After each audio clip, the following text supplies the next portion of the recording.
Assalamualaikum warahmatullahi ta'ala wabarakatuh. A'udzu billahi minasy syaithanir rajim. Bismillahirrahmanirrahim. Alhamdulillahi rabbil alamin wassalatu wassalamu ala asyrafil anbiya'i wal mursalin Sayyidina Muhammadin wa ala alihi wa sahbihi ajma'in. Allahumma rabbi shrah li sadri ويسر لي أمري واحلل عقدة من لساني يفقه قولي ولا حول ولا قوة إلا بالله العلي العظيم. اللهم انفعنا بما علمتنا وعلمنا ما ينفعنا وعلمنا ما جهلنا وذكرنا ما نسينا.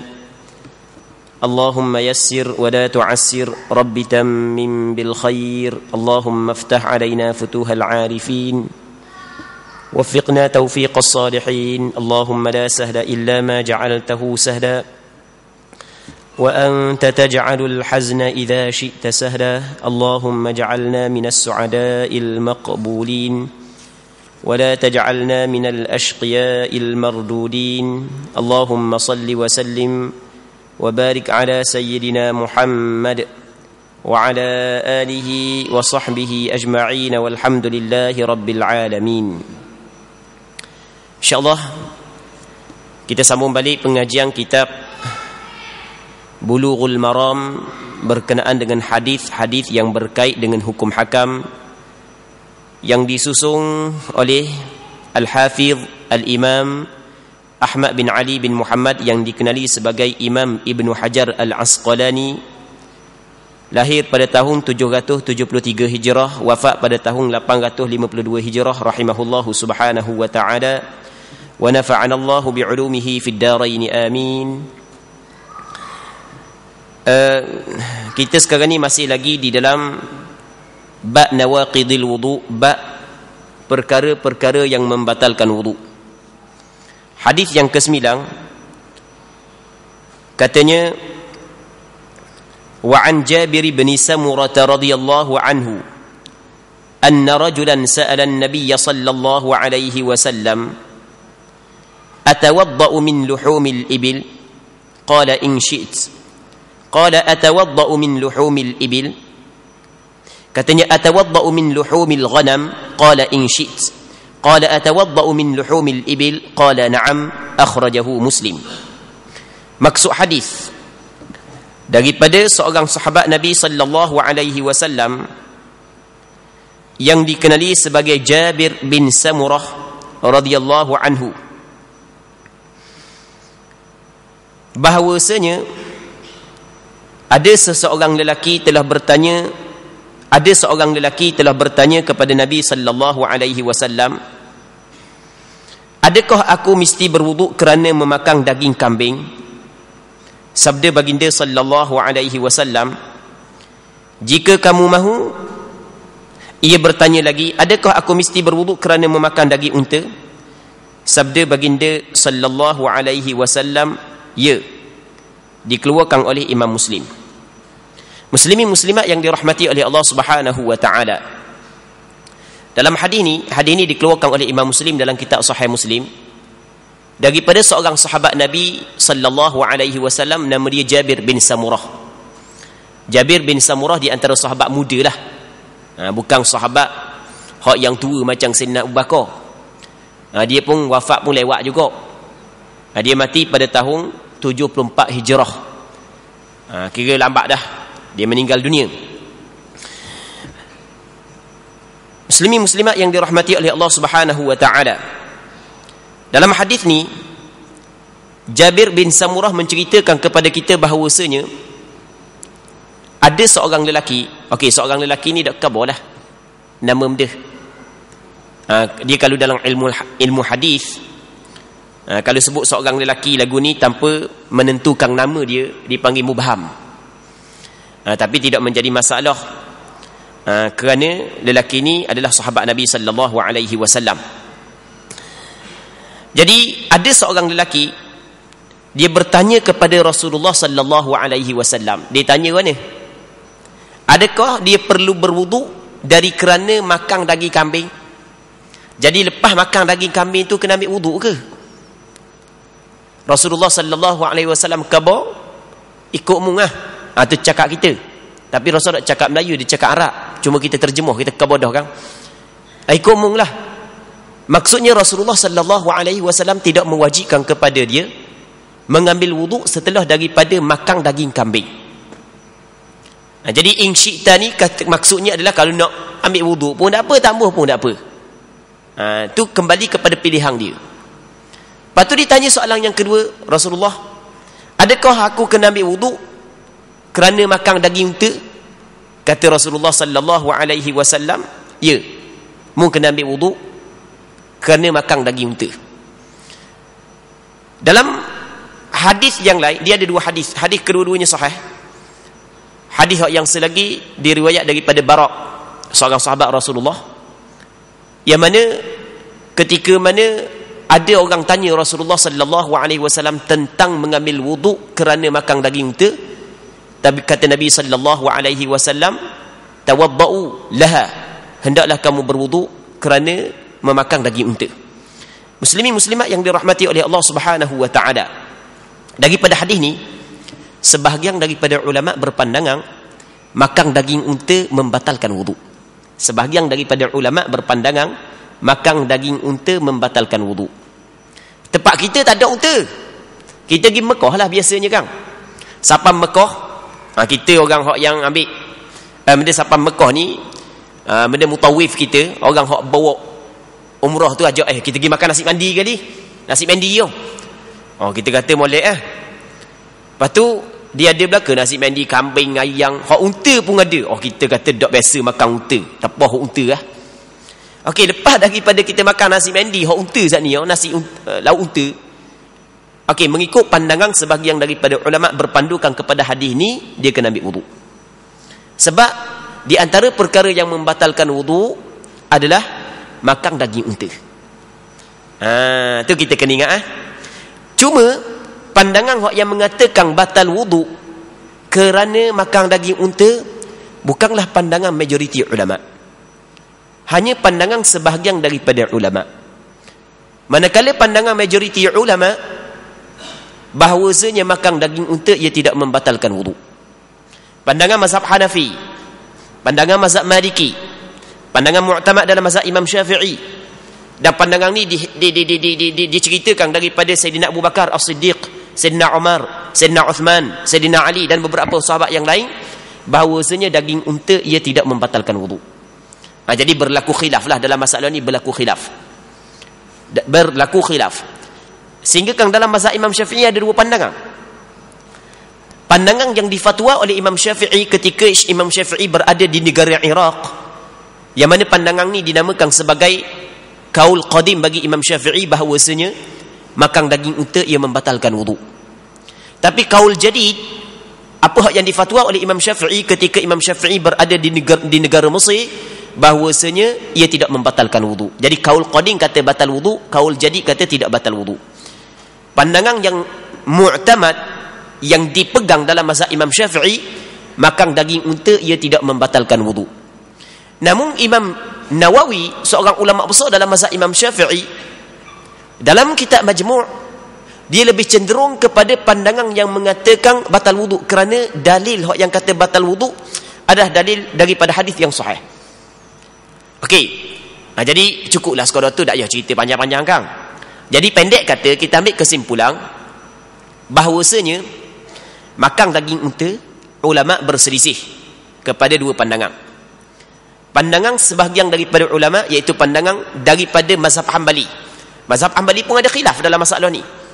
Pandangan yang kuat dalam mazhab Hanbali bahawasanya makan daging unta ia membatalkan wuduk, dan ini juga pandangan sebahagian daripada sahabat Nabi sallallahu alaihi wasallam dan pandangan ramai di kalangan ulama hadis. Manakala majoriti ulama, termasuk pandangan yang difatwakan dalam mazhab Imam Syafi'i, bahawasanya makan daging unta ia tidak membatalkan wuduk. Jadi lepas daripada makan daging unta, tak perlu ambil wuduk, boleh semayang selalu, tidak menjadi masalah. Jangan ketuk dah.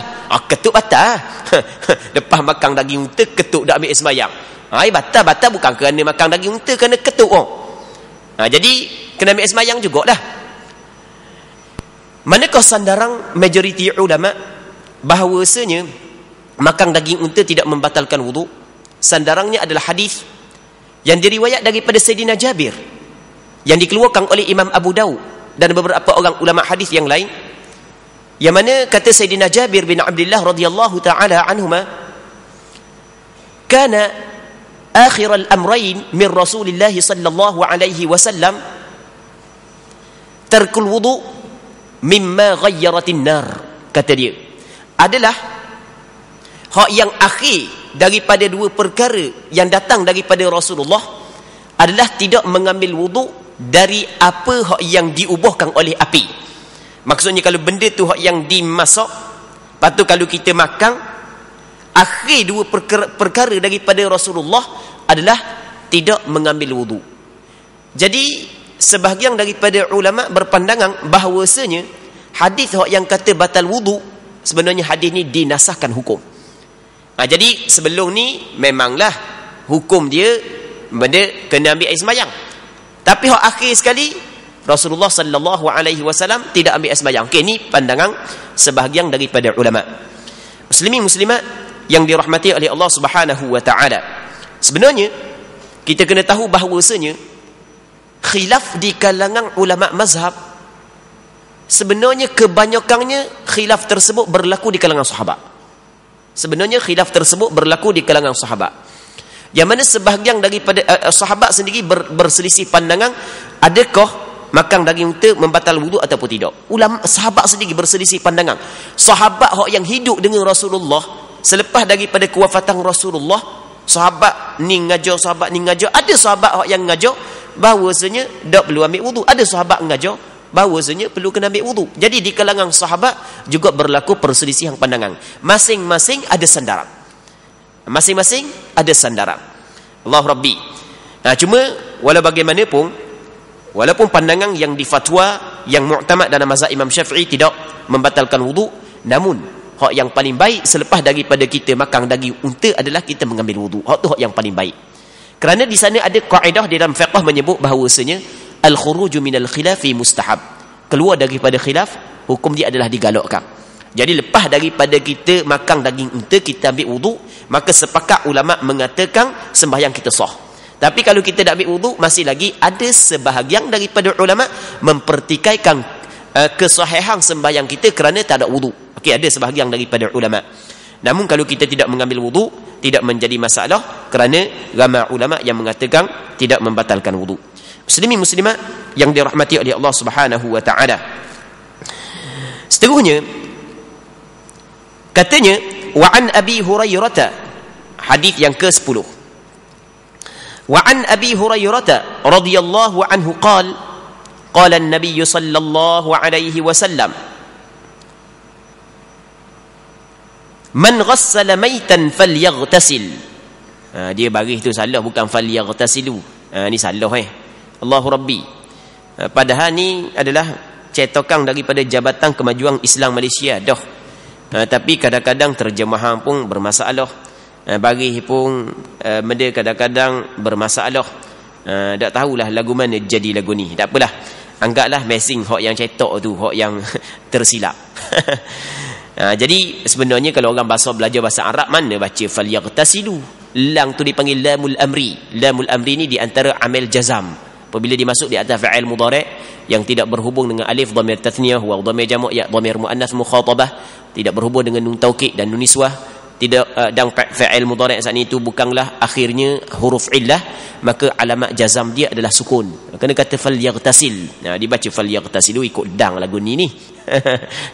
Jadi kalau orang yang tidak belajar nahwu, dia baca seterik gitu je. Tapi daripada segi tata bahasa Arab salah lah. Katanya, man ghassala maitan falyaghtasil wa man hamalahu falyatawadda. Kata Nabi sallallahu alaihi wasallam. Hadis ini akhrajahu Ahmad wan Nasa'i wat Tirmidzi wa hasanah. Wa qala Ahmad la yasihhu fi hadzal bab syai'. Maksud hadis daripada Abu Hurairah radhiyallahu taala anhu, katanya Abu Hurairah pernah kita cerita dah sedikit sebanyak sebelum daripada ni. Kita kepada sebelum daripada ni, kita setiap pengajian hadis kita akan ceritalah sedikit je secara ringkasnya. Secara ringkas je sahabat yang meriwayatkan hadis ni daripada Nabi sallallahu alaihi wasallam. Jadi Abu Hurairah kita cerita dah. Abu Hurairah sebenarnya bukan nama. Abu Hurairah adalah kunyah kepada seorang sahabat Nabi sallallahu alaihi wasallam. Cuma dia masyhur kunyah berbanding dengan nama. Benda pula kunyah. Mungkin orang yang pernah mengikuti pelajaran kitab Bulughul Maram start daripada awal, ataupun orang yang pernah sentiasa duduk dalam majlis-majlis ilmu, dia tahulah apa makna kunyah. Kunyah ni adalah satu panggilan yang dimulakan dengan lafaz ayah ataupun lafaz ibu. Itu dalam bahasa Arab. Kita dalam bahasa Arab panggilan dia ada 3. Yang pertamanya kunyah, yang keduanya nama, isim, yang ketiganya laqab, gelar. Okey, itu dalam kita biasanya dalam bahasa kita saja. Dua kita. Kita yang pertamanya nama, yang keduanya gelar. Gelar kita suka ngak gelar kat orang. Gelar lambat tengok orang buat. Gelar lalu kita. Gelar memang cukup masyhur dalam bahasa kita. Ada juga 2. Bahasa Arab lagi benda kunyah. Kunyah ni adalah panggilan yang dimulakan dengan lafaz ayah ataupun lafaz mak. Ma suddira bi abin wa tu ta'rif dia. Apa yang dimulakan dengan lafaz ayah ataupun ibu. Abu Hurairah maksudnya bapa kepada kucing betina yang kecil. Nama dia bukan Abu Hurairah. Nama dia ulama berselisih pandangan. Banyak pandangan ulama. Nama benda Abu Hurairah sungguhnya. Pandangan yang paling kuat nama dia adalah Abdul Rahman bin Sakhrin. Okey, itu pandangan yang paling kuat. Allah Rabbi. Tapi orang-orang dulu, tempat kita ada kunyah orang dulu. Orang dulu, ayah hawang, ayah doloh, kunyah tu. Mok semek, kunyah tu. Mok semek mari dah, nama dia bukan mok semek. Anak dia nama semek. Okey, itu kunyah tu, orang dulu ada. Kunyah baguslah kita letak. Kerana kunyah adalah benda yang comel lah kita letak. Kerana Nabi SAW, para sahabat meletak masing-masing meletakkan. Masing-masing ada kunyah. Rasulullah kunyah dia adalah Abul Qasim. Itu kunyah Nabi SAW. Nama dia Muhammad ataupun Ahmad. Katanya daripada Abu Hurairah radhiyallahu taala anhu, katanya sabda Nabi SAW, siapa yang memandikan mayat, sesiapa yang memandikan mayat, kata Nabi SAW, maka hendaklah ia mandi. Dan sesiapa yang memikulnya mayat, hendaklah ia berwuduk. Okey, orang yang mandi mayat, hendaklah dia mandi. Hendaklah ni dipanggil terjemahan daripada lamul amri dalam bahasa Arab. Lang suruh. Lang makna suruh. Maksudnya Rasul suruh mandi bagi orang yang mandi mayat. Ya, orang mandi mayat ni bukan seorang je. Ya, kalau biasa ke kawasan-kawasan Kuala Terengganu ni, biasanya Syekh Kapunibung kenal belakang. Syekh Kapunibung sahu lah. Hamba hok duk mamang pun kenal, takkan hok duk sini dak kenal. Tapi hamba asal duk sini kok. Kenal dah. Syekh mandi mayat hok duk Kapunibung kenal kan? Jadi kadang-kadang dia hok mandi, dia kepala. Kadang-kadang ada juga lah ahli keluarga hok yang tolong. Anak, abang pakak tolong batu dia. Yang dimaksud dengan orang mandi ni merangkumi kepala dan ekor. Tu maksud cakap mudah-mudah, kepala dengan ekor. Jadi orang hak yang cara tolong, hak ni WM dia tak sabung, hak ni tolong gonyoh, hak ni tolong pegang air apa semua sekali, dia masuk bawah orang hak yang mandi mayat. Jadi kata Nabi sallallahu alaihi wasallam, siapa yang memandikan mayat, maka hendaklah, ni perintah, dia asal perintah wajib. Asal perintah adalah wajib. Maka hendaklah, okey, zahirnya wajib dia kena mandi. Jadi tengok pada zahir hadis ni, mandi mayat di antara perkara yang membatalkan wuduk. Namun ni bukan pandangan majoriti. Ada pandangan segelintir ulama mengatakan orang mandi mayat wajib kena mandi. Tapi ni bukan pandangan majoriti. Pandangan majoriti dan pandangan yang betul bahawasanya mandi mayat, orang mandi mayat tak wajib dia mandi. Dan ni perintah daripada Rasul. Perintah di sini bukan perintah wajib, bukan perintah sunat. Imam Al-Hafiz Ibn Hajar dalam kitab Talkhis, Imam Hafiz Ibn Hajar ni pengarang kitab kita ni, dia ada satu kitab nama kitab At-Talkhis, yang mana dalam kitab tersebut dia kata lagu mana zahir hadis ni nampak wajib kena mandi zahir, tapi kata kami tidak berkata wajib mandi, kami tidak meletakkan hukum mandi bagi orang yang mandi mayat tu wajib, kami tidak kata lagu tu, kerana ada dua hadis. Ada dua hadis. Maksudnya ada dua hadis yang mana dua hadis ni memalingkan daripada suruh kepada wajib, daripada memalingkan suruh hak yang asalnya wajib kepada sunat. Asal suruh wajib asal. Tapi oleh kerana ada dua hadis yang lain, yang mana hadis zat ni tu nampak pada zahirnya bukanlah wajib, bukan sunat, maka sebab itulah kata ulama, hukum orang yang mandi mayat selepas daripada mandi mayat, sunat dia mandi, bukan wajib. Hadis yang pertama kata Al-Hafiz Ibn Hajar dalam kitab Talkhis adalah hadis yang diriwayat oleh yang pertamanya Imam Hakim An-Naisaburi, yang keduanya Imam Baihaqi, daripada Nabi sallallahu alaihi wasallam. Kata Nabi sallallahu alaihi wasallam, laisa alaikum fi ghusli mayyitikum ghuslun, tidak ada kewajipan ke atas kamu selepas daripada mandi orang mati di kalangan kamu, tidak ada kewajipan mu kena mandi pula. Tak. Kata Nabi sallallahu alaihi wasallam, laisa alaikum fi ghusli mayyitikum ghuslun idza ghasaltumuh. Kalau mu mandi orang hak mati, maka tidak wajib mu mandi selepas daripada tu. Sebab dia fa inna mayyitakum laisa binajis, kata Nabi sallallahu alaihi wasallam, kerana mayatmu bukanlah najis. Jadi orang mati bukan najis. Apa nak mandinya? Fahasbukum an taghsilu aydiyakum, maka mencukupi dah bagi kamu membasuh tangan-tanganmu. Jadi hadis ni adalah hadis sahih. Imam Hakim An-Naisaburi dalam kitab Mustadrak ala Sahihain, dia kata hadis ni, hadis yang kita baca saat ni bertepatan dengan syarat Bukhari, dan penilaian Imam Hakim An-Naisaburi disokong oleh Imam Syamsuddin Az-Zahabi. Jadi ala kulli hal, ada hadis yang menjelaskan bahawasanya Rasulullah sallallahu alaihi wasallam bersabda, tidak wajib kepada orang yang mandi mayat dia mandi balik selepas daripada tu. Maka hadis yang sungguh ni ulama letakkan sunat. Jadi lepas daripada kita mandi si mati, sunat pula kita mandi diri kita pula. Okey, habis. Hadis yang kedua adalah perkataan Abdullah bin Umar. Di sana ada seorang sahabat Rasulullah sallallahu alaihi wasallam yang dikenali sebagai Abdullah bin Umar.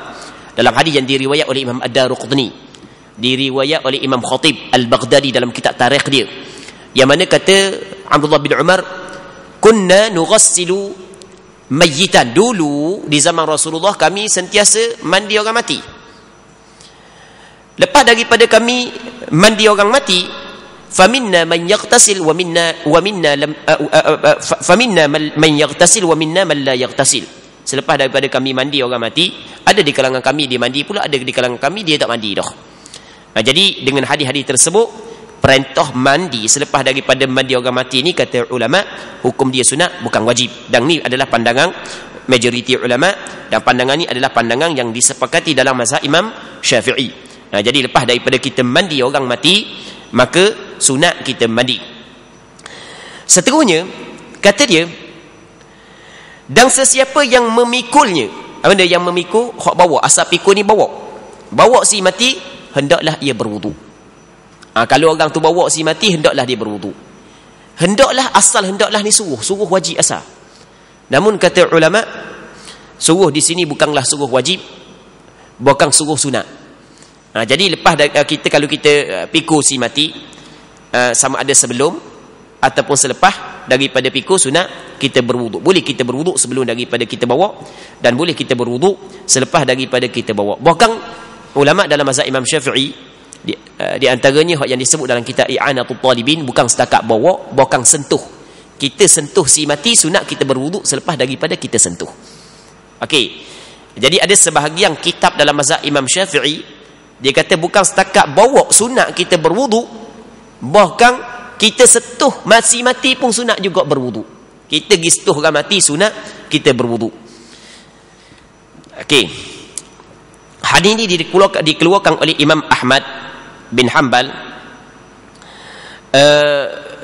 dikeluarkan oleh Imam An-Nasai, dikeluarkan oleh Imam Tirmizi.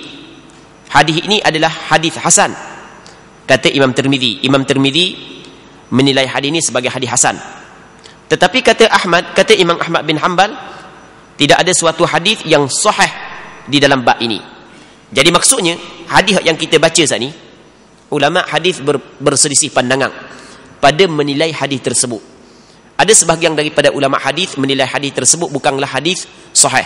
Maksud hadis ini tidak boleh diterima. Di antaranya Imam Ahmad bin Hanbal. Imam Ahmad bin Hanbal dia kata dalam bab ni tak ada satu hadis sahih pun. Cuma di sana ada sebahagian daripada ulama hadis menilai hadis ini sebagai hadis makbul, hadis hasan. Di antaranya Imam Tirmizi, di antaranya Imam Az-Zahabi, Imam Ibn Hibban, Imam Ibn Al-Qattan, Imam Ibn Hazmin Al-Zahiri, Imam Ibn Daqiq Al-Aid. Jadi ramai juga ulama hadis yang menilai hadis ini sebagai hadis hasan ataupun hadis sahih. Ala kulli hal, ulama yang menilai hadis ini sebagai hadis dhaif, dia tidak ambil hadis ini sebagai sandaran hukum. Manakala ulama yang menilai hadis ini sebagai hadis sahih ataupun hadis hasan, dia jadikan hadis ini sebagai sandaran hukum. Muslimin muslimat yang dirahmati oleh Allah Subhanahu wa taala. Jadi sebahagian daripada ulama fiqh mengambil hadis ini sebagai sandaran hukum. Lepas daripada kita mandi orang mati, sunat kita mandi. Begitu juga bagi orang yang nak bawa orang mati ataupun orang yang sentuh orang mati, sunat dia berwudu. Okey, habis. Seterusnya, okey, kita kena sebut selagi. Ada juga pandangan sebahagian daripada ulama mengatakan bahawasanya orang yang bawa orang mati ni bukanlah sunat berwudu mengikut istilah syarak. Ambil wuduk macam ambil wuduk sembahyang. Dia kata memang ada dalam hadis. Dia kata apa ni? Barang siapa yang bawa orang mayat, maka hendaklah dia berwuduk. Wuduk di sini adakah wuduk yang pada istilah tu ke? Yang kita guna, yang kita ambil sebelum daripada kita nak sembahyang, atau wuduk dengan makna lain? Sebab ada juga penggunaan wuduk di dalam bahasa Arab dengan makna basuh. Di sini berlaku perselisihan pula. Ada sebahagian ulama kata wuduk sungguh itulah, wuduk macam kita ambil sembahyang itulah. Okey, ada sebahagian yang lain kata tak, wuduk di sini dengan makna basuh tangan. Jadi kalau kita pegang si mati, bawa si mati pekok, basuh tangan, sekadar tu je. Dan pandangan yang kata basuh tangan, sebenarnya ada juga hadis yang lain yang menyokong. Hadis yang dikeluarkan oleh Imam Hakim An-Naisaburi, kata Rasulullah sallallahu alaihi wasallam, fahasbukum an taghsilu aydiyakum, maka mencukupi kamu basuh tangan-tanganmu je. Okey, jadi kita royaklah ada khilaf ulama di dalam menafsirkan, mensyarahkan hadis ni. Cuma apa yang disebut dalam kitab fiqh mazhab Imam Syafi'i sesuai dengan mazhab yang diguna pakai di tempat kita adalah orang yang setuh si mati, orang yang bawa si mati, sunat dia mengambil wudu. Okey, habis. Seterusnya, hadis yang ke-11. Wa an Abdullah bin Abi Bakr radhiyallahu anhuma, inna fil kitab alladhi katabahu Rasulullah sallallahu alaihi wasallam li Amr bin Hazm ألا يمس القرآن إلا طاهر رواه مالك مرسلا ووصله النسائي وابن حبان وهو معلول. Maksud hadis daripada Abdullah bin Abi Bakr radhiyallahu anhuma, kedua-duanya adalah sahabat Nabi sallallahu alaihi wasallam. Abdullah sahabat, Abu Bakar As-Siddiq sahabat. Abu Bakar As-Siddiq adalah sahabat yang cukup masyhur. Anak dia, maksudnya adik-beradik kepada Aisyah isteri Nabi sallallahu alaihi wasallam, yang meriwayatkan hadis ni. Jadi Abdullah bin Abi Bakr As-Siddiq radhiyallahu taala anhuma, dia salah seorang daripada anak kepada Abu Bakar As-Siddiq. Dia wafat pada tahun yang ke-11 daripada hijrah Nabi sallallahu alaihi wasallam. Dia kata lagu mana? Sesungguhnya dalam surah yang telah ditulis oleh Rasulullah sallallahu alaihi wasallam kepada Amr bin Hazm, menerangkan bahawasanya tidak boleh menyentuh Al-Quran melainkan orang yang suci. Muslimin muslimat yang dirahmati oleh Allah Subhanahu wa taala. Dalam hadis ni Abdullah bin Abi Bakar menceritakan bahawasanya Rasulullah sallallahu alaihi wasallam pernah menulis surat. Rasulullah sallallahu alaihi wasallam tidak pandai menulis. Maksud Rasul menulis surat adalah Rasul suruh sahabat dia menulis. Cuma di sana ada riwayat menyebut Rasul tulis surat. Maka ada riwayat yang menyebut Rasul tulis, bukan hadis ni, hadis lain. Maka ulama berselisih pandangan. Ada setengah kata bukan Rasulullah tulis sendiri, Rasulullah suruh orang lain tulis. Setengah kata tak, hak yang sebenarnya Rasulullah tulis sendiri. Tapi hak kata Rasulullah tak pandai menulis itu pada permulaan, tapi pada penghujung umur Rasulullah pandai dah nulis. Okey, di sini berlaku perselisihan di kalangan ulama. Okey, jadi hadis ni ada menyebut bahawasanya Rasulullah tulis surat. Jadi Rasulullah suruh orang tulis surat. Rasulullah kan boleh benda yang nak tulis. Hatta kepada siapa? Hatta kepada seorang sahabat nama dia Amr bin Hazm. Ni surat ni Rasulullah tulis hantar kepada seorang sahabat nama dia Amr bin Hazm. Surat Rasulullah yang Rasulullah bagi kepada Amr bin Hazm adalah surat yang cukup masyhur. Surat ni memang cukup masyhur, sehingga ulama-ulama di zaman tabi'in mengambil surat ni menjadikan rujukan dalam penetapan hukum. Baik. Jadi Rasulullah sallallahu alaihi wasallam bagi surat kepada seorang sahabat nama dia Amr bin Hazm, menerangkan dalam surat tu panjang. Di antara apa yang diterangkan dalam surat tu bahawasanya tidak boleh menyentuh Al-Quran melainkan orang yang suci. Jadi orang yang berhadas tidak boleh menyentuh Al-Quran, sama ada berhadas kecil ataupun berhadas besar. Menyentuh Al-Quran tidak boleh, sama ada bagi orang yang berhadas kecil ataupun berhadas besar, adalah pandangan yang disepakati oleh 4 mazhab. Muslimin muslimat yang dirahmati oleh Allah Subhanahu wa taala. Jadi kalau kita tak ada air semayang, tidak boleh kita sentuh Quran. Kalau kita dalam keadaan keluar darah haid, tidak boleh kita sentuh Al-Quran. Di antara kesilapan yang berlaku dalam masyarakat kita kena sebutlah di antara kesilapan. Dan kesilapan ni bukan berlaku kepada orang awam, bukan kepada sebahagian daripada asatidah di tempat kita. Dalam masalah menyentuh Al-Quran. Okey, kita kena cerita sikit. Sebenarnya masalah ni masalah lain sebenarnya, tapi ada kaitan dengan masalah menyentuh Al-Quran. Dia sebenarnya masalah membaca Al-Quran ketika perempuan sedang keluar darah haid, sedang keluar darah nifas. Ulama berselisih pandangan. Majoriti ulama mazhab Hanafi, mazhab Syafi'i, mazhab Hanbali mengatakan tidak dibolehkan. Jadi kalau orang puang tu kena tengah keluar darah haid, tak boleh dia baca Quran ketika keluar darah. Okey, ini menurut pandangan majoriti ulama mazhab. Namun mengikut mazhab Maliki dibolehkan bagi orang puang yang keluar darah haid, keluar darah nifas, dia baca Quran. Ketika keluar darah boleh dia baca Quran. Okey, ini mengikut mazhab Maliki.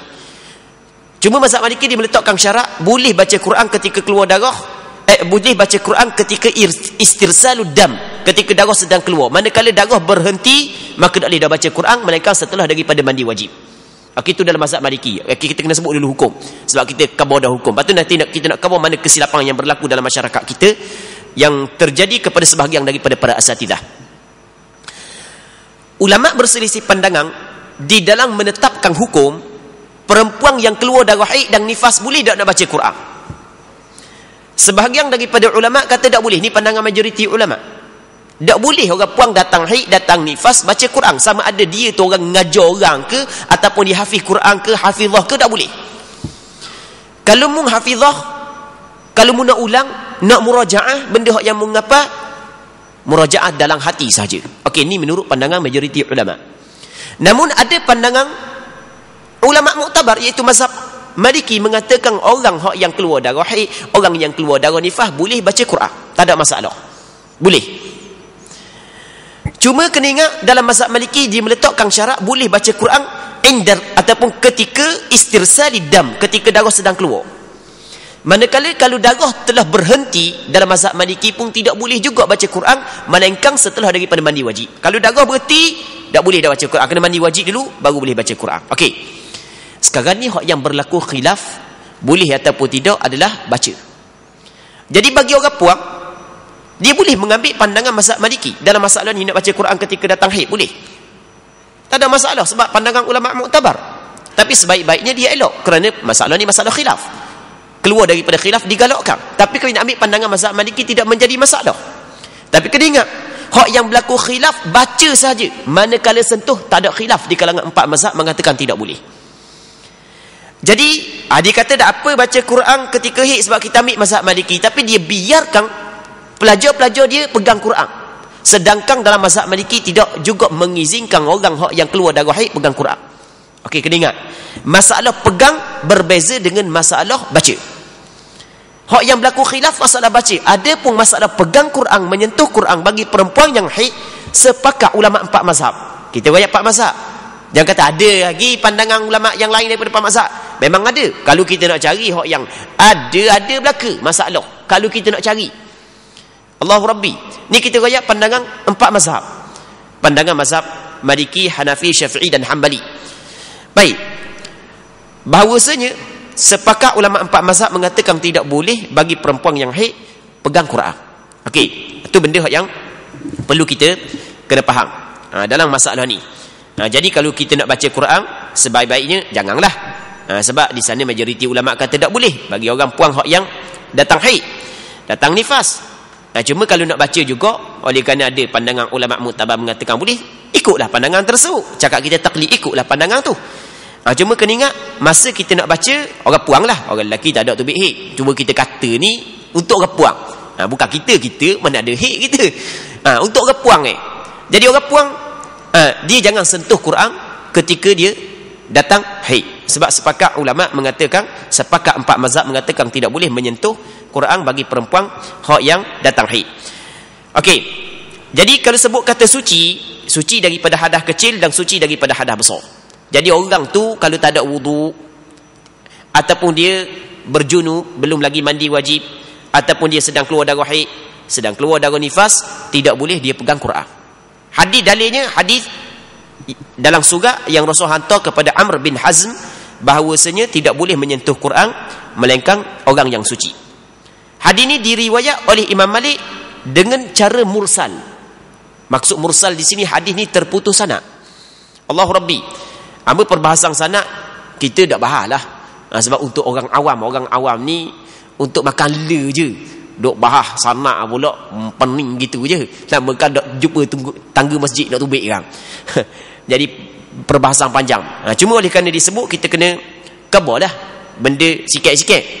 Jadi kalau sebut kata mursal dengan makna terputus sanad. Sanad tidak bersambung. Dia biasa hadis yang terputus sanad adalah hadis dhaif. Okey. Namun sanad ni disambung oleh Imam An-Nasa'i. Imam An-Nasa'i meriwayat hadis ni sanad dia bersambung. Begitu juga Imam Ibn Hibban. Tetapi kata Imam Ibn Hajar Al-Asqalani, hadis ni hadis yang mempunyai kecacatan. Hadis ni ada kecacatan dia. Allahu Rabbi. Jadi kalau melihat kepada sanad, memang hadis ni tidak boleh dinilai sebagai hadis sahih. Namun ramai ulama-ulama hadis di antara Imam Ahmad bin Hanbal menjadikan hadis ini sebagai hujjah. Hadis ni kalau dikira daripada sudut sanad bermasalah. Tapi hadis ni diterima, dipanggil at-talaqqi bil qabul. Diterima hadis ni oleh ulama-ulama di zaman tabi'in. Sehingga ulama di zaman tabi'in menjadikan hadis ni sebagai rujukan dalam menetapkan hukum hakam. Maka ulama kata walaupun sanad bermasalah tapi hadis ni talaqqi bil qabul, hadis ni cukup masyhur, maka ramai ulama menilai hadis ni sebagai hadis sahih. Sehingga kan Imam Syafi'i dia kata lagu mana? Lam yaqbalu hadzal hadis hatta thabata indahum annahu kitab Rasulillah sallallahu alaihi wasallam. Kata Imam Syafi'i, ulama-ulama tidak menerima hadis ni sehinggalah sabit di sisi mereka itu bahawasanya ni memang betul-betul tulisan surah Nabi sallallahu alaihi wasallam. Imam Hakim An-Naisaburi menyebut lagu mana? Qad syahida Umar bin Abdul Aziz wa imam asrihi Az-Zuhri li hadzal kitab bis-sihah. Sesungguhnya Umar bin Abdul Aziz seorang ulama dan seorang raja yang sangat adil di zaman pemerintahan Bani Umayyah. Begitu juga Imam Ibn Syihab Az-Zuhri telah menyaksi bahawasanya surah ni adalah surah yang sahih datang daripada Nabi sallallahu alaihi wasallam. Ramai lagi lah ulama-ulama yang menerima hadis ni.